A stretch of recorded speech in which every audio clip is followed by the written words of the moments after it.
Hello my dear student, बहुत बहुत स्वागत है आप सभी लोगों का नीट 2026 रैपिड फायर सीरीज में, जिसमें हम करते हैं सीधी बात नो बकवास।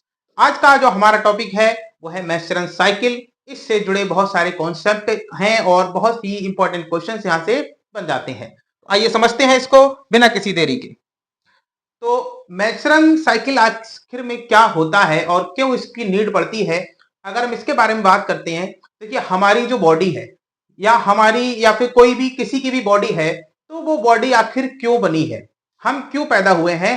अगर एक थ्योरी के हिसाब से ये सोचा जाए तो इसमें साइंटिस्टों का ये मानना है, वो ये कहते हैं कि कोई भी जीव जब जन्म लेता है, जन्म के बाद फिर उसकी डेथ हो जाती है, इस दौरान वो क्यों जो है अस्तित्व में है। तो इसका सीधा से सिंपल आंसर होता है, अपना जो संख्या है, अपना जो अस्तित्व है, उसको बचाए रखने के लिए हर जीव क्या करता है, रिप्रोडक्शन करता है, और इसीलिए वो अपना पूरा जीवन जीता है।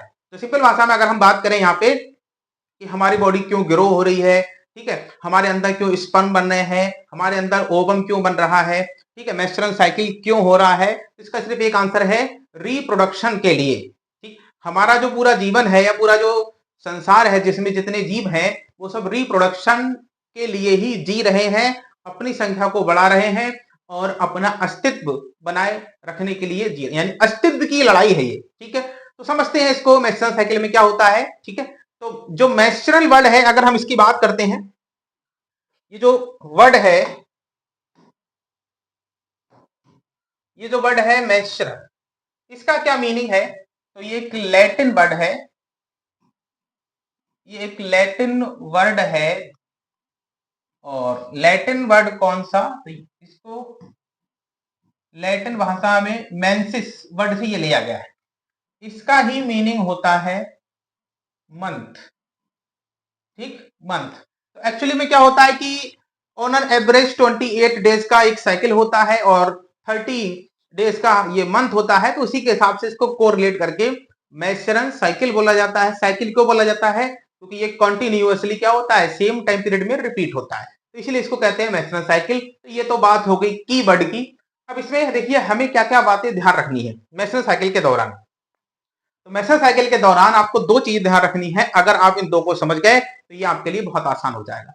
इसमें दो चीजें एक साथ होती, एक तो आपको याद रखना है, एक तो जो ओवम है, ओवम बनने की जो प्रोसेस है, ओवम बनने की प्रोसेस में लास्ट वीडियो में आपको बताया था कि ओवम कैसे बनेगा। तो प्राइमरी फॉलिकल से सेकेंडरी फॉलिकल बनेगी, फिर टर्सरी फॉलिकल बनेगी, फिर इसके बाद ग्रेफियन फॉलिकल बनेगी, फिर वहां से ओवम रिलीज होगा।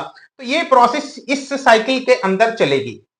इसके अलावा तो एक तो ओवम तक हम पहुंचेंगे, ओवम तक कहां से पहुंचेंगे, प्राइमरी, प्राइमरी जो फॉलिकल है, प्राइमरी फॉलिकल से एक तो ये प्रोसेस होगी प्राइमरी फॉलिकल से ओवम तक। साथ ही साथ इसी में साइमल्टेनियसली यूट्रस का डेवलपमेंट भी होता है। यूट्रस का क्या होता है, डेवलपमेंट भी होता है। तो दो चीजें यहां पे हमें एक साथ देखनी पड़ेगी, दो चीजें हमें एक साथ यहां पे देखनी पड़ेगी। तो जब हम इन दोनों को साइमल्टेनियसली समझेंगे तब आपको समझ में आएगा कि मेंस्ट्रुअल साइकिल एक्चुअली में क्या है, क्या मतलब है इसका। यानी 28 डेज के साइकिल में प्राइमरी फॉलिकल से ओवम का बनना, ओवम का रिलीज होना, ठीक है, फिर उसका फर्टिलाइज होना या फिर फर्टिलाइज ना होना, दोनों बातें डिपेंड करती हैं। इसी के साथ यूट्रस का डेवलपमेंट होना, यूट्रस की जो इनर लाइनिंग है, एंडोमेट्रियम जिसको कहते हैं, याद करो पहली क्लास में शायद या सेकंड क्लास में आपको बताया था कि यूट्रस की तीन जो है वो लेयर्स होती हैं, जिसमें जो इंटरनल लेयर होती है उसको बोलते हैं एंडोमेट्रियम, और एंडोमेट्रियम ही रिस्पॉन्सिबल होता है मेंस्ट्रुअल साइकिल के लिए। तो ये सारी बातें यहाँ पे हम करते हैं। ठीक है, अगर हम मोटा मोटा इसमें देखें तो इसकी ड्यूरेशन जो है, तो ड्यूरेशन है 28 या 29 डेज की, एटली ऐसा होता है। और ये क्या है, ये एक रिप्रोडक्टिव साइकिल है। रिप्रोडक्टिव साइकिल का क्या मतलब होता है, अगर मेंस्ट्रुअल ना हो, मेंस्ट्रुएशन ना हो, तो फिर किसी भी जीव का, मनुष्य का ही नहीं, किसी भी जीव का रिप्रोडक्शन होना असंभव है। तो अगर किसी भी जीव के अंदर या ह्यूमन की ही अगर हम बात करें, तो ह्यूमन जो फीमेल है, तो फीमेल का अगर मेंस्ट्रुअल साइकिल नॉर्मल है तो उसको कहा जाता है कि इसकी रिप्रोडक्टिव जो हेल्थ है बहुत अच्छी है। यानी मेंस्ट्रुअल साइकिल का नॉर्मल होना एक गुड रिप्रोडक्टिव हेल्थ को शो करता है। इसीलिए इसको क्या बोलते हैं, इसीलिए इसको रिप्रोडक्टिव साइकिल भी कहते हैं। और ये फीमेल्स में होता है। तो मैंने बताया आपको ह्यूमंस के अलावा ये मंकीज में, एप्स में भी होता है, जो प्राइमेट्स होते हैं उनमें ये होता है। ठीक है, इसके अलावा क्या है, जब पहली बार मेंस्ट्रुअल साइकिल स्टार्ट होता है तो उसको हम बोलते हैं मेनार्की। और जब पहली बार ये स्टार्ट होता है तो उसी स्टेज को हम बोलते हैं प्यूबर्टी। यानी ये प्यूबर्टी की क्या है, स्टार्टिंग होती है। ठीक है, तो जब भी किसी फीमेल गर्ल में पहला मेंस्ट्रुअल साइकिल जब शुरू होगा तो उसको हम, उस टर्म को क्या बोलेंगे, मेनार्की। और वहीं से हम कहते हैं कि जो वो लड़की है, वो गर्ल है, वो प्यूबर्टी में आ चुकी है, किशोर अवस्था जिसको कहते हैं, यंग एज में आ चुकी है। फिर क्या है सेकंड, और इसमें क्या है, तो एक साइकिल में एक ही ओवम रिलीज होगा, याद रखना, एक साइकिल में एक ही ओवम रिलीज होता है। ठीक, बहुत इंपॉर्टेंट पॉइंट है, एक साइकिल में एक ओवम रिलीज होता है और ये अल्टरनेट ओवरी से रिलीज होता है। यानी पहले साइकिल में मान लो लेफ्ट ओवरी से रिलीज हुआ, नेक्स्ट साइकिल में राइट से रिलीज होगा, फिर लेफ्ट से, फिर राइट में, इस तरह से ये चलता रहता है। ठीक है, तीसरी चीज क्या है, ये कॉन्टिन्यूअस प्रोसेस नहीं है, ये अराउंड 50 ऑन एन एवरेज जो एज मानी गई है 50 ईयर्स के बाद ये बंद हो जाता है। तो 50 एज के बाद ये पॉज हो जाएगा, बंद हो जाएगा। और बंद होने के लिए भी एक टर्म है, जैसे स्टार्टिंग के लिए टर्म है मीनार्की, ऐसे ही बंद होने के लिए एक टर्म है जिसको कहते हैं मीनोपॉज। तो मीनोपॉज, ठीक है। तो 50 साल के बाद ऑटोमेटिक ये बंद हो जाता है, मेंस्ट्रुअल साइकिल फिर नहीं होता है।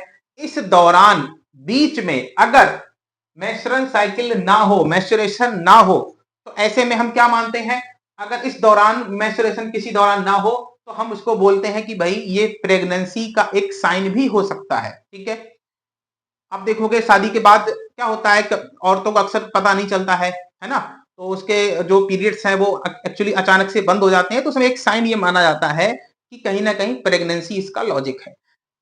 प्रेगनेंसी के अलावा और भी लॉजिक हो सकते हैं, जैसे स्ट्रेस हो गया, हार्मोनल इम्बैलेंस हो गया, तो ये भी लॉजिक हो सकते हैं, लेकिन उसमें एक लॉजिक आपका प्रेगनेंसी भी होता है, क्योंकि प्रेगनेंसी जब तक रहेगी, 9 मंथ का पीरियड होता है उसमें, तो 9 मंथ की अगर प्रेगनेंसी होती है एक्चुअली में, तो उस दौरान फिर ये साइकिल जो है वो क्या हो जाते हैं, बंद हो जाते हैं। तो याद रखना है, मेंस्ट्रुअल साइकिल भी कॉन्टिन्यूअस प्रोसेस नहीं है, ये टेम्पररी बंद कब होंगे, टेम्पररी बंद होंगे ये जब प्रेगनेंसी होगी तब, और परमानेंटली बंद कब होंगे, आफ्टर 50 ईयर्स के बाद, जब फीमेल की एज 50 साल की हो जाएगी तो ये पूरी तरह से बंद हो जाते हैं। तो ये सारी बातें ध्यान रखनी है। ठीक है, इसके बाद अब आगे हम देखते हैं कि मेंस्ट्रुअल साइकिल में कैसे जो प्राइमरी फॉलिकल या यूट्रस का डेवलपमेंट किस तरह से होता है। तो इसको समझने के लिए हमने इसको 3 फेज में डिवाइड कर दिया, यानी 3 स्टेप है इसके। ठीक है, 3 स्टेप की अगर हम बात करें, 3 स्टेप क्या है, 3 स्टेप क्या, देखिए पहला है ब्लीडिंग फेज।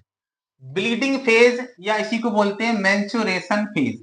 तो ब्लीडिंग फेज या मेंस्ट्रुएशन फेज में क्या होगा, तो इसमें ब्लीडिंग होगी, है ना, जिसको हम बोलते हैं कि पीरियड्स जो है 2 से 3 दिन का ये चलता है, जिसमें ब्लीडिंग होती है। यूट्रस की जो इनर लाइनिंग है, एंडोमेट्रियम की लाइनिंग है, वो यहाँ पे ब्रेक डाउन होके ब्लड के साथ फ्लो होती है। फिर दूसरा जो है वो है प्रोलिफरेटिव फेज या प्री ओव्यूलेटरी फेज या फिर फॉलिकुलर फेज या फिर ऑस्ट्रोजेनिक फेज। तीनों का सबका मतलब है, प्लोरिफेटिव का मतलब होता है किसी भी सेल का ग्रोथ होना, प्री ओवुलेटरी का मतलब जो ओवम रिलीज होगा उससे पहले वाला फेज, फॉलिकुलर फेज का मीनिंग है यहाँ पे क्या, कि जो फॉलिकल्स होती हैं उनकी ग्रोथ होगी और वो फाइनली ग्रेफियन फॉलिकल्स में कन्वर्ट होंगी जाके, और फिर क्या होगा, टर्सरी फॉलिकल से ही क्या निकलेगा, एस्ट्रोजन हार्मोन निकलेगा, इसको एस्ट्रोजेनिक फेज भी बोल देते हैं। इसी को हम आगे पढ़ेंगे।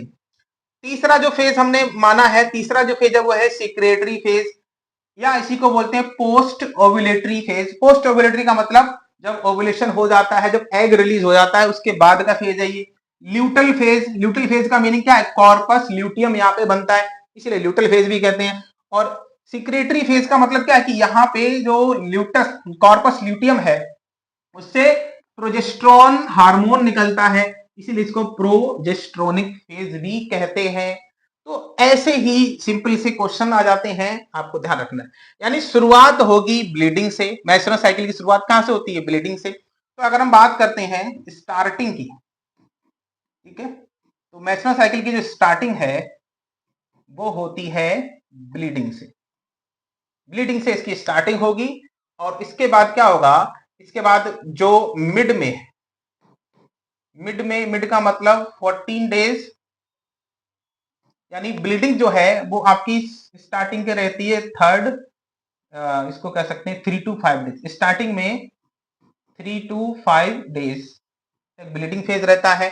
फिर मिड में आ जाता है 14 डेज में, तो इसमें क्या होता है, इसमें ओवुलेशन होता है।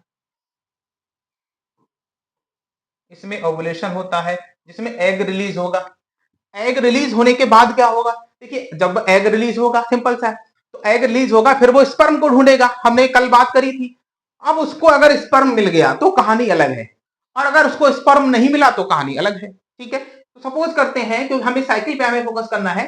देखिए अगर उसको स्पर्म मिल जाए, वो ओवम यहां से रिलीज हो गया, ओवम अगर यहां से रिलीज हो गया और उस ओवम को अगर स्पर्म मिल गया, फिर ऐसे में क्या होता है, फिर ऐसे में कहानी दूसरी चली जाती है, यानी दूसरी दुनिया फिर बन गई वो, समझो। और अगर ओवम को स्पर्म नहीं मिला तो क्या होगा, तो ये जो साइकिल है ये दोबारा से रीस्टार्ट हो जाता है, दोबारा से रीस्टार्ट हो जाता है। ठीक है, तो फिर यहीं से आपकी रीस्टार्टिंग हो जाती है, रीस्टार्टिंग हो जाती है, यानी रिपीट हो जाता है फिर से। ऐसा रिपीट कब होगा, ये रिपीट कब होगा, रीस्टार्टिंग हो जाएगी when egg is not fertilized. अगर एग फर्टिलाइज्ड नहीं हुआ, फर्टिलाइज्ड एग कब होगा, जब उसे स्पर्म मिलेगा। तो अगर उसे स्पर्म नहीं मिला है तो ये साइकिल दोबारा से रीस्टार्ट हो जाएगा, और ऐसा तब तक चलता रहेगा जब तक हर बार स्पर्म उसे ना मिले। जिस बार स्पर्म मिल गया, अगर सपोज करो उसे स्पर्म मिल गया, अगर उसे स्पर्म मिल गया, स्पर्म मिल गया, तो ऐसे में क्या होगा, ऐसे में ये जो साइकिल है, ये जो साइकिल है ये सस्पेंड हो जाता है, सस्पेंड हो जाता है। ये नहीं होगा फिर, क्यों नहीं होगा, क्योंकि फर्टिलाइज एग से फिर क्या होगा, फर्टिलाइज एग से फिर आप देखोगे एम्ब्रियो बनेगा, एम्ब्रियो से फीटस बनेगा, बच्चा बनेगा, तो उसके लिए साइकिल की जरूरत ही नहीं है। फिर जो बॉडी है वो बच्चे की ग्रोथ में लग जाती है।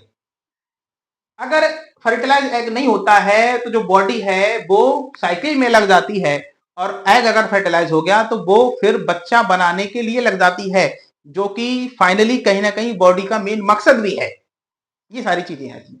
तो चलिए इसको वन बाय वन हम समझते हैं क्या होता है ये। ठीक है, इसको हम बाद में समझेंगे आगे। देखिए, तो ब्लीडिंग फेज या इसी को बोलते हैं मेंस्ट्रुएशन फेज। तो ये है स्टार्टिंग, ये है स्टार्टिंग फेज है, ये यहाँ की स्टार्टिंग है। ठीक है, तो स्टार्टिंग है ये।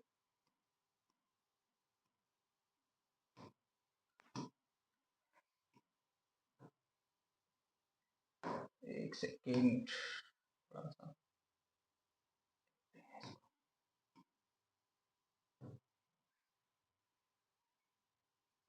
कलर में थोड़ा मजा,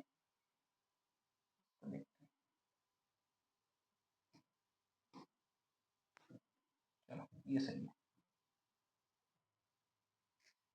है ना। तो ये स्टार्टिंग फेज है। तो कह रहे हैं कि the cycle start with bleeding phase in its first 3 to 5 days. ये मैंने आपको पहले बता दिया कि साइकिल जब स्टार्ट होगा, अब बहुत ध्यान से समझेंगे। अब मैं आपको थोड़ा सा यहाँ पे समझाता हूँ कुछ दूसरे तरीके से। अब इसको ऐसे समझिए, अब आप इसको ऐसे समझिए कि हमें दो चीजें यहाँ पे एक साथ समझनी है। एक तो यहाँ पर है यूट्रस का डेवलपमेंट, और दूसरा यहाँ पे जो ओवम बन रहा है उसका। तो यहाँ पे अगर हम समझे तो यूट्रस मान लो इस तरह से,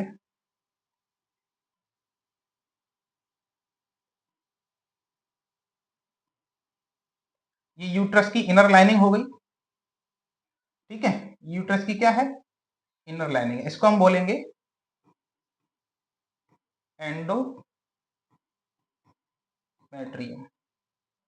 एंडोमेट्रियम। ठीक है, तो अब क्या होगा, इनिशियल, अब यहां से हम मान लेते हैं, अब इनिशियल फेज में क्या होगा, स्टार्टिंग में क्या होगा, तो स्टार्टिंग में जो एंडोमेट्रियम है, जो कि थिक है, जो कि ग्रो हो चुकी है, अब उसका कोई काम नहीं है क्योंकि एग फर्टिलाइज नहीं हुआ है। तो स्टार्टिंग यहीं से होती है। तो ये जो थिक लाइनिंग है ये यहां से टूट टूट के ब्लड के साथ यहां से क्या होगी, यहां से ये फ्लो होगी, ये फ्लो होगी। तो ये यहां से होता है क्या, इसको बोलते हैं, इसको बोलते हैं मेस्ट्रुअल फ्लो, इसको बोलते हैं मेस्ट्रुअल फ्लो। तो मेस्ट्रुअल फ्लो में क्या होता है, तो मेस्ट्रुअल फ्लो में ब्लीडिंग होती है, नॉर्मली भाषा में ब्लीडिंग कहते हैं इसको। तो ये जो पहला फेज है, पहला फेज जिसको हम क्या बोलते हैं, ब्लीडिंग फेज कहते हैं। ठीक है, और इसमें देखो लिखा हुआ भी है, अब इसको अब मैं आपको सुना भी देता हूं। Endometrium gets shed off due to destruction of corpus luteum. Corpus luteum का डिस्ट्रक्शन होगा, कैसे होगा, तो वो हम लास्ट फेज में समझेंगे इसको, क्योंकि ये साइकिल है ना। अब साइकिल है, इसको शुरू कहां से करें, थोड़ी समस्या यही होती है। ये सब पिछले की पुरानी बातें हैं ये। अभी कॉर्पस ल्यूटियम पे आप फोकस मत करो, अभी मैं आपको बात बताऊंगा। फिर कह रहे हैं रैपिड डिक्लाइन ऑफ प्रोजेस्टेरॉन। आप समझो इस चीज को, अगर कॉर्पस ल्यूटियम डिस्ट्रैक्ट हो जाएगा, यानी ये डिस्ट्रॉय हो जाएगा और इसी से बनता है प्रोजेस्टेरॉन हार्मोन, तो फिर क्या होगा, प्रोजेस्टेरॉन जो हार्मोन है उसका लेवल भी तो कम हो जाएगा। और जब प्रोजेस्टेरॉन हार्मोन का लेवल कम हो जाएगा तो जो एंडोमेट्रियम को ये सपोर्ट करता है ये उसको सपोर्ट नहीं मिलेगी। और जब इसको सपोर्ट नहीं मिलेगी तो ये क्या होगा, ये यहां से इसका ब्रेकडाउन होगा, इसके टिश्यू जो है वो ब्रेक होंगे और ब्लड के साथ ये फ्लो होंगे। सिंपल सा। तो साइकिल हमने यहां से शुरू किया है। फिर कह रहे हैं total loss of blood per day is about 20 ml। So on an average 40 to 80 ml blood loss पर साइकिल, यानी ये 2 से 3 दिन का अगर हम माने तो 2 से 3 दिन का मानेंगे तो ये 40 और ये 80 ml पर साइकिल में ये लॉस हो जाता है। इससे ज्यादा अगर लॉस होता है तो फिर कहीं ना कहीं इसमें कुछ कॉम्प्लिकेशंस होते हैं, पीसीओडी, पीसीओएस, ये सब आप पढ़ोगे, आगे डॉक्टर बनने वाले हो, ये सारी बातें आपको भी ध्यान रखनी है। This blood can not be clot, याद रखना। जनरली क्या होता है, जनरली आप देखोगे कहीं से भी कोई भी ब्लड अगर है तो वो क्लॉट हो जाता है, लेकिन ये जो ब्लड है वो क्लॉट नहीं होता है। तो कुछ ना कुछ इसमें ऐसा होगा। तो क्या है इसमें, इसमें है फाइब्रोनिलिटिक एंजाइम, फाइब्रोनोलिटिक एंजाइम इसमें है जो कि ब्लड को क्लॉट होने से बचाता है। ठीक है, तो ये पहला फेज है। इसमें हमने क्या देखा, इसमें हमने देखा कि जो एंडोमेट्रियम जो थिक थी उसकी जो लाइनिंग है, उसकी जो सेल्स हैं, उसके जो टिश्यू हैं वो ब्रेक डाउन होके ब्लड के साथ क्या होते हैं, रिमूव हो जाते हैं। अब हम बात करते हैं अगले फेज की। अब हम देखिए चलते हैं, इसके बाद अगला जो फेज होता है वो है pre ovulatory proliferative and follicular phase. मतलब क्या है इसका, इसका मतलब ये है, अब देखिए यहां पर इसको तो प्री ओवुलेटरी का तो मतलब है कि ओवुलेशन से पहले का, ये तो हम समझ चुके हैं। प्रोलिफरेटिव और फॉलिकुलर फेज का मतलब ये जो प्रोलिफरेटिव है इसका जो रिलेशन है वो यूट्रस से है और इसका जो रिलेशन है वो ओवरी से है। बहुत ही ध्यान से, बहुत ही कंसेप्चुअल चीजें हैं। फॉलिकल्स कहां होंगी, ओवरी में, ठीक है। एंडोमेट्रियम कहां होगी, यूट्रस में। तो ये जो प्रोलिफरेटिव फेज है ये क्या करेगा, तो ये यूट्रस का डेवलपमेंट करेगा और यूट्रस में भी किसका, ये एंडोमेट्रियम का डेवलपमेंट करेगा, एंडोमेट्रियम का डेवलपमेंट करेगा। और ओवरी के अंदर ये क्या करेगा, ये फॉलिकल्स का डेवलपमेंट करेगा, ये फॉलिकल्स का डेवलपमेंट करेगा। तो इस तरह से दोनों एक साथ प्रोसेस चलती हैं।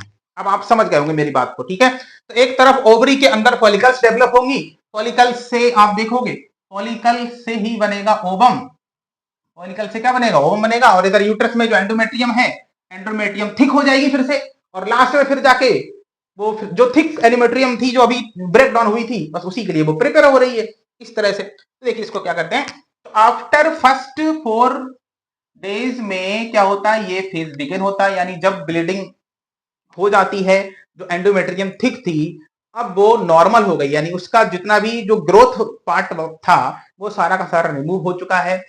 एंडोमेट्रियम फिर से फ्रेश हो गई है। अब क्या होगा, दोबारा फिर से उसमें ग्रोथ होना शुरू हो जाएगी, उसकी सेल्स डिवाइड हो के बहुत जल्दी ग्रोथ करना स्टार्ट कर देंगी नेक्स्ट साइकिल के लिए। अच्छा ऐसा होता क्यों है, तो एंडोमेट्रियम ठीक इसलिए होती है ताकि बाई चांस क्या, एंडोमेट्रियम को तो ये पता है कि हर बार जब भी मेंस्ट्रुअल साइकिल होगा तो क्या बनेगा, मेरे पास जाइगोट आएगा, फर्टिलाइज एग आएगा, इसलिए वो प्रिपेयर होता है।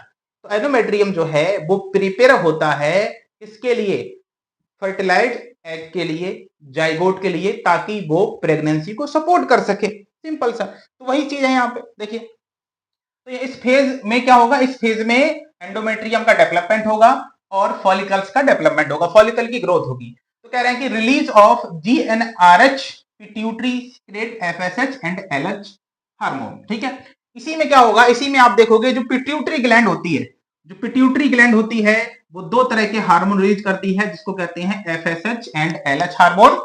एफएसएच एंड एलएच हार्मोन क्या करेंगे, ये एफएसएच क्या करेगा तो फॉलिकल्स की ग्रोथ कराएगा, और एलएच क्या करेगा तो ये ओवुलेशन में हेल्प करेगा, जो हम आगे अभी देखेंगे इसमें। ठीक है, तो ये देखो कह रहे हैं डेवलपमेंट करते हैं किसका, ओवेरियन फॉलिकल का। ये हमने देखा। Developing follicle secret high amount of oestrogen, यानी जो फॉलिकल है, जो फॉलिकल है यहीं से बनेगा, यहीं से रिलीज होगा एस्ट्रोजन हार्मोन। यहीं से क्या रिलीज होगा, एस्ट्रोजन हार्मोन। तो फॉलिकल्स ही क्या बनाएंगी, एस्ट्रोजन हार्मोन को रिलीज करेंगी। और एस्ट्रोजन जो हार्मोन है, ये जो एस्ट्रोजन हार्मोन है, ये एंडोमेट्रियम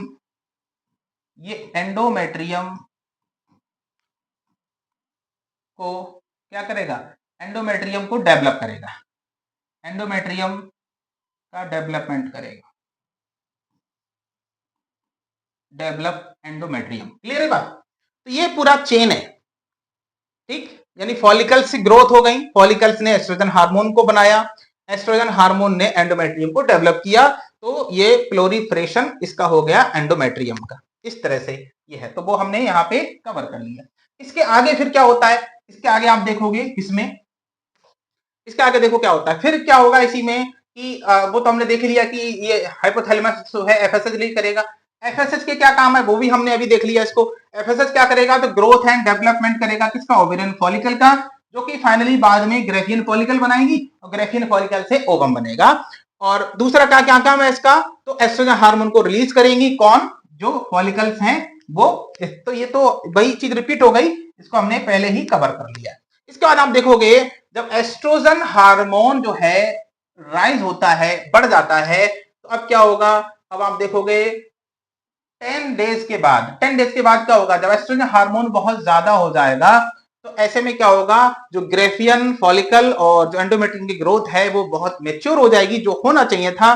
फिर इसके बाद एक पॉजिटिव फीडबैक मिलेगा, और पॉजिटिव फीडबैक से आप देखोगे तो उसमें आप क्या देखोगे, आप देखोगे कि उसमें जो एलएच हार्मोन है, एलएच हार्मोन जो है वो ज्यादा रिलीज होगा, लेकिन एफएसएच हार्मोन कम रिलीज होगा, क्योंकि इनहिबिन हार्मोन रिलीज करती है ग्रेफियन फॉलिकल। ग्रेफियन फॉलिकल देखिए, एलएच और एफएसएच दोनों बढ़ने चाहिए, यानी एस्ट्रोजन हार्मोन ने क्या किया, एस्ट्रोजन जो हार्मोन है इसने क्या किया, इसने एक पॉजिटिव फीडबैक दिया, पॉजिटिव फीडबैक दिया। पॉजिटिव फीडबैक से क्या हुआ, इस पॉजिटिव फीडबैक से दो चीजें हो गई, एलएच तो हाई हो गया, लेकिन एफएसएच जो है वो क्या हो गया, लो हो गया। एफएसएच जो लो है वो किसकी वजह से हुआ, एफएसएच लो हुआ due to inhibin hormone, inhibin hormone. ठीक है, पॉजिटिव फीडबैक में दोनों ही बढ़ने चाहिए थे, लेकिन जो इनहिबिन हार्मोन है उसने एफएसएच को बढ़ने नहीं दिया और उसने एलएच को रोका नहीं, यानी एलएच ऑटोमेटिक बढ़ गया। इसको बोलते हैं पॉजिटिव फीडबैक। अब देखिए क्या होगा, जब एलएच अकेला रह जाएगा और एलएच जब बढ़ेगा, इससे पहले क्या था, इससे पहले एस्ट्रोजन भी बढ़ रहा था, इससे पहले एलएच भी बढ़ रहा था, इससे पहले एफएसएच भी बढ़ रहा था। अब आइए उस फिगर पे, जहां मैं आपको कहूंगा कि ये बाद में हम करेंगे, एक बार उस फिगर पे नजर डालते हैं। ये देखिए, फिर मैं आगे बताता हूं आपको। देखिए ये है मैच्योरेशन फेज, यानी पहला फेज 3 to 5 डेज का, फिर ये फॉलिकुलर फेज है, फिर ये ल्यूटल फेज है, इस पे तो आए नहीं अभी, फिर नेक्स्ट साइकिल शुरू हो जाता है। और इसमें देखिए ये ओवेरियन हार्मोन्स हैं, ओवेरियन की इवेंट्स हैं, और ये पिट्यूटरी हार्मोन है। ठीक है, तो शुरुआत में क्या था, शुरुआत में प्रोजेस्टेरोन हार्मोन लो था, और प्रोजेस्टेरोन हार्मोन लो होने की वजह से क्या हुआ, जो एंडोमेट्रियम की जो लाइनिंग है वो ब्रेकडाउन हो गई थी, ब्लीडिंग हो रही थी, यहाँ से ब्लड फ्लो हो रहा था।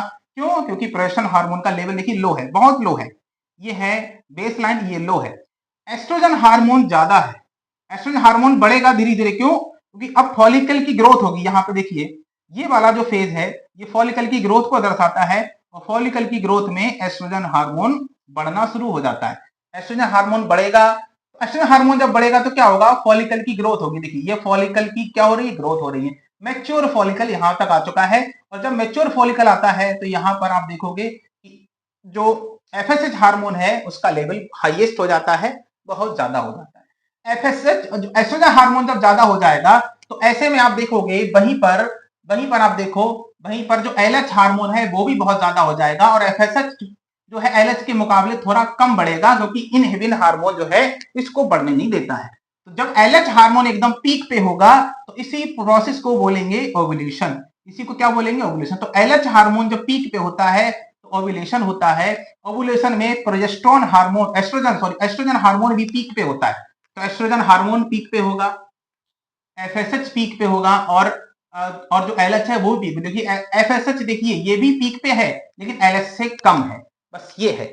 इसके बाद क्या होगा, इसके बाद जब ओव्यूलेशन के बाद आप देखोगे तो प्रोजेस्टेरोन हार्मोन का फिर लेवल बढ़ेगा और एस्ट्रोजन हार्मोन का लेवल कम होगा।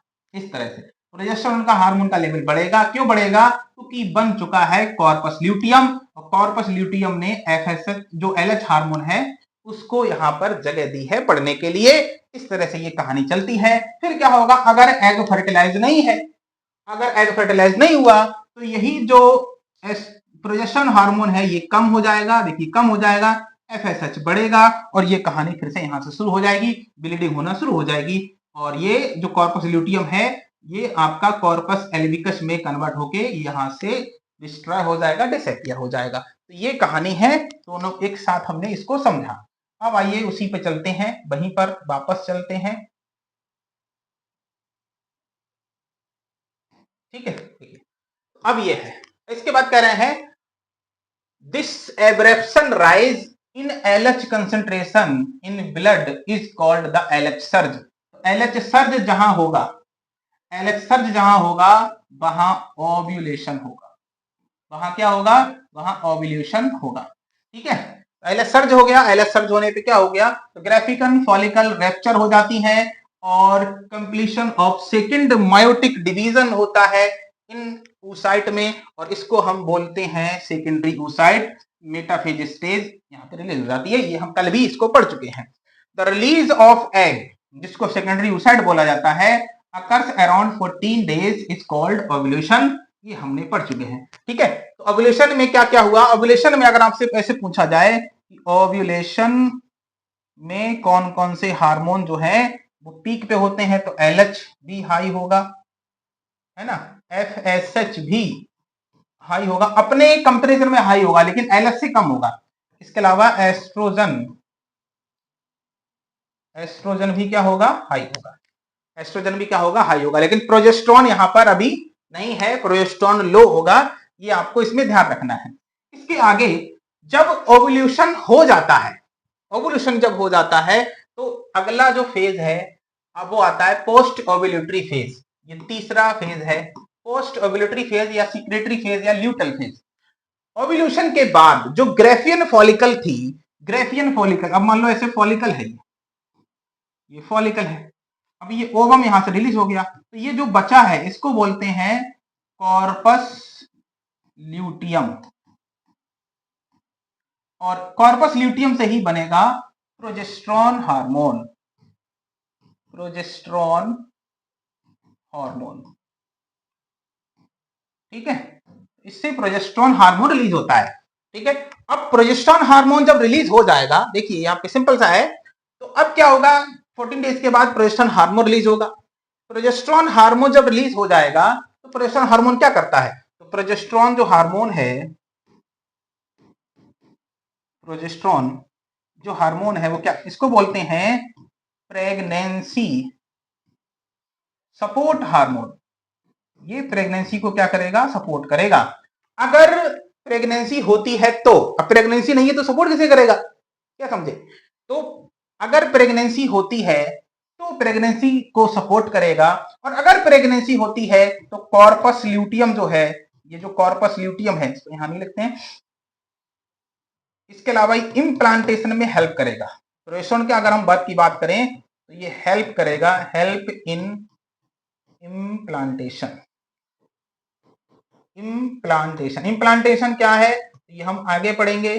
जब फर्टिलाइज जो एग है जब वो यूट्रस में अटैच हो जाता है तो इसको इम्प्लांटेशन कहते हैं, और इसके लिए हमें प्रोजेस्टेरोन की सख्त जरूरत होती है। प्रोजेस्टेरोन की क्या होती है? सख्त जरूरत होती है। अगर प्रेगनेंसी ठहरी, फर्टिलाइज एग मिल गया, तो 9 मंथ तक कॉर्पस ल्यूटियम जो है वो बनी रहेगी, रिमेन सेम, जैसी है वैसी बनी रहेगी। और अगर प्रेगनेंसी नहीं होती है तो कॉर्पस ल्यूटियम जो है वो डिस्ट्रॉय हो जाएगी, जो अभी मैंने आपको बताया था। तो इस तरह से ये पूरी कहानी चल रही है। क्या आप इसको समझ पा रहे हो?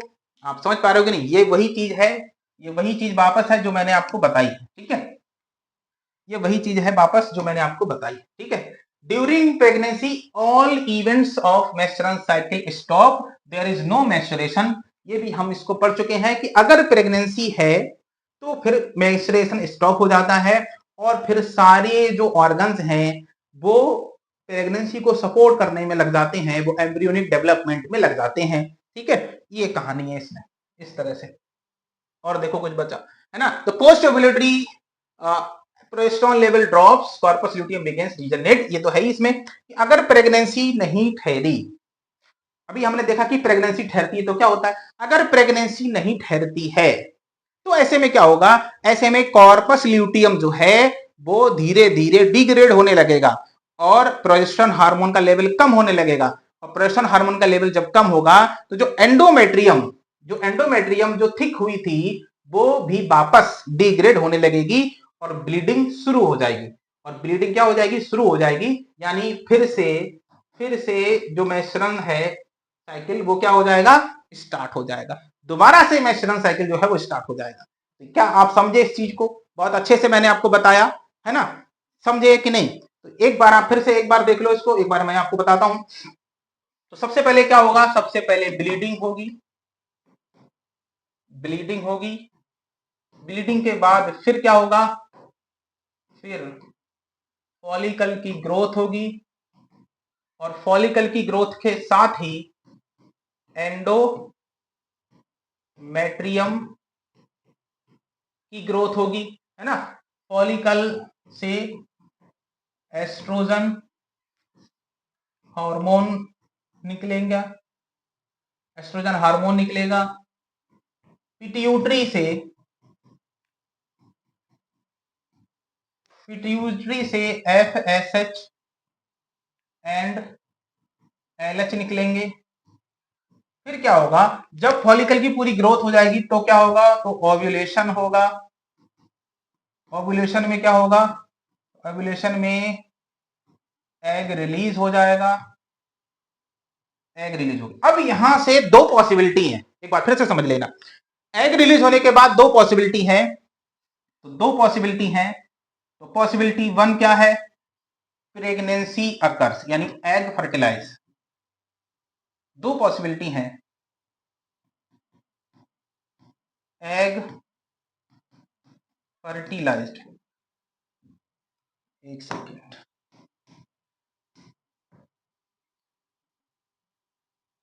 चलो मैं यहां से दिखाता हूं। इसमें दो पॉसिबिलिटी है। पहला है एग अगर क्या होता है? फर्टिलाइज्ड हो जाता है। एग अगर फर्टिलाइज्ड हो जाएगा तो ऐसे में क्या होगा? ऐसे में आप देख पाओगे, ऐसे में जो कॉर्पस ल्यूटियम है वो सस्टेन रहेगा,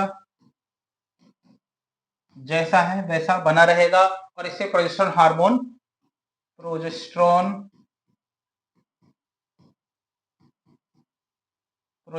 का लेवल जो है वो बना रहेगा। ठीक है, जिससे कि प्रेगनेंसी को सपोर्ट मिलेगी। 9 मंथ तक ऐसा चलेगा, टिल 9 मंथ, यानी जब तक प्रेगनेंसी होगी तब तक ऐसा होगा, और फिर दोबारा से नया साइकिल स्टार्ट नहीं होगा। ठीक है, नया साइकिल स्टार्ट नहीं होगा, यानी नो साइकिल स्टार्ट। ठीक ठीक है, कोई भी साइकिल स्टार्ट यहां से नहीं होगा। लेकिन अगर एग फर्टिलाइज नहीं है, एग नॉट फर्टिलाइज्ड, अगर एग फर्टिलाइज्ड नहीं है तो क्या होगा, ऐसे में जो कॉर्पस ल्यूटियम है वो डिग्रेड हो जाएगा, डिग्रेड हो जाएगा। कॉर्पस ल्यूटियम के डिग्रेड होने से क्या होगा, तो प्रोजेस्टेरोन हार्मोन का लेवल लो हो जाएगा, और जैसे ही प्रोजेस्टेरोन हार्मोन का लेवल लो होगा, एंडोमेट्रियम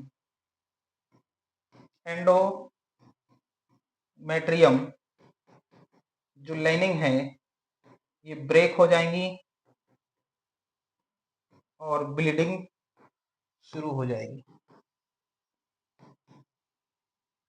ब्लीडिंग स्टार्ट हो जाएगी, है ना। तो इसी को, ये जो ब्लीडिंग स्टार्ट हो रही है, इसी को हम बोलते हैं मेंस्ट्रुअल साइकिल फिर से स्टार्ट हो गया। क्लियर। तो आई होप आपको बहुत अच्छे समझ में आया होगा। इसी तरह से हमारे साथ बने रहिए, जुड़े रहिए, और बहुत ही जल्दी ये टॉपिक हमारा खत्म होने वाला है, जिसमें हम देख चुके हैं लगभग रिप्रोडक्शन, ह्यूमन रिप्रोडक्शन के बारे में। और जैसे ही टॉपिक शुरू होता है फिर मैं एमसीक्यूज लेके आऊंगा, और फिर आपको अपनी तैयारी को चेक कर लेना है, जांच लेना है। तो बने रहिए मेरे साथ, पढ़ते रहिए, मुस्कुराते रहिए, हंसते रहिए। जय हिंद।